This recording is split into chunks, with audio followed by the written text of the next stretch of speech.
Quer dizer, se eu entendi bem, nós vamos falar sobre ética e compromisso público. Ótimo.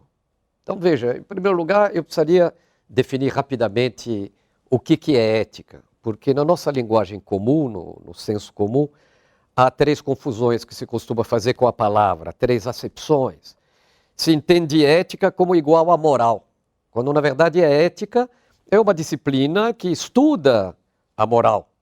O que é uma moral? Uma moral é um conjunto de normas, é um código determinado que deveria orientar a conduta de pessoas que pertencem a uma certa coletividade.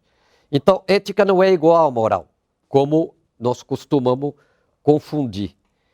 Em segundo lugar, se confunde ética com um valor determinado. Se diz que ética é igual à honestidade, à integridade, à idoneidade, quando, na verdade, a ética é uma disciplina teórica, como se fosse física, como se fosse biologia, como se fosse matemática ou direito. Tá? É uma segunda confusão da nossa linguagem comum.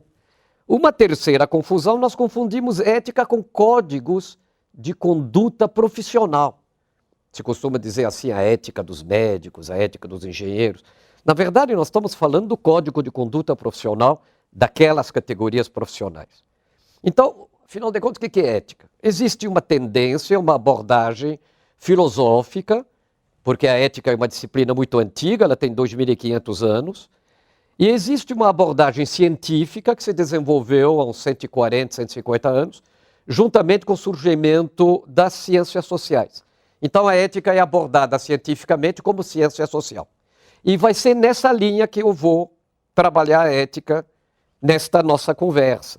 Tá? Então, o que a ética estuda como abordagem científica? Ela estuda os fatos morais. Ora, o que é um fato moral?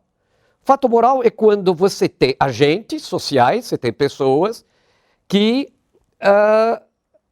tomam decisões e cometem ações, quer dizer, fazem escolhas, e elas impactam as outras pessoas. Então, é fundamental que você tome uma decisão e uma ação que esteja afetando as outras pessoas.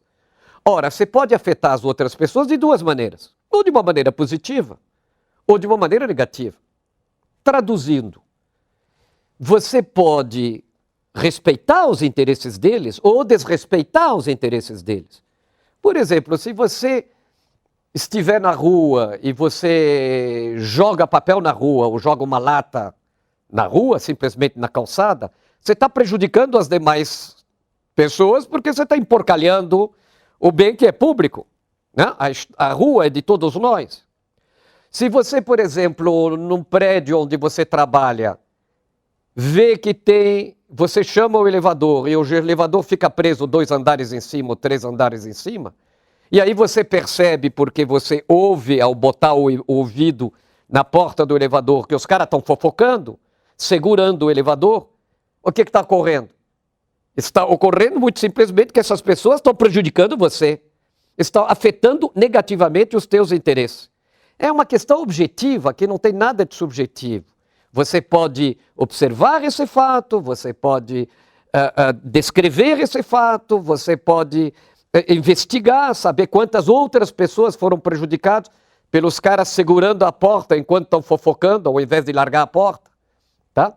Então, o fato moral diz respeito justamente a um fato social onde os agentes afetam a vida de outros. Quer dizer, você está produzindo o bem ou está produzindo o mal.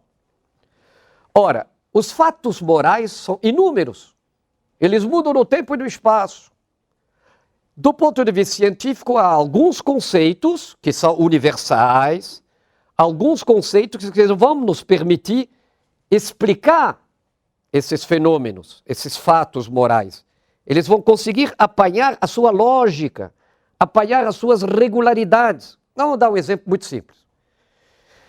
Você está se sentindo mal, você vai ao médico. E você começa a comentar uma série de sintomas. E ele vai te auscultar, etc. Provavelmente ele te manda fazer alguns exames.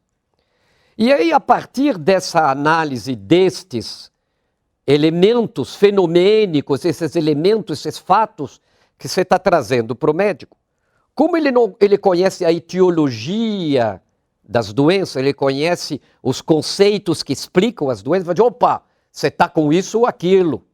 Meu querido, você está com tuberculose ou você está apenas com uma gripe. Ele te dá a explicação, descobre a lógica que vai tornar aquilo possível de intervir sobre esse teu sintoma, sobre essa tua situação. Então, o que nós não podemos confundir é o fenômeno com o conceito que explica o fenômeno. Então, a moral, os fatos morais, eles são históricos, eles mudam no tempo e no espaço. Há alguns conceitos científicos que não mudam no tempo e no espaço, que vão explicar a ocorrência desses fenômenos, desses fatos morais. Então, aí nós já sabemos do que a ética trata, científica, ok?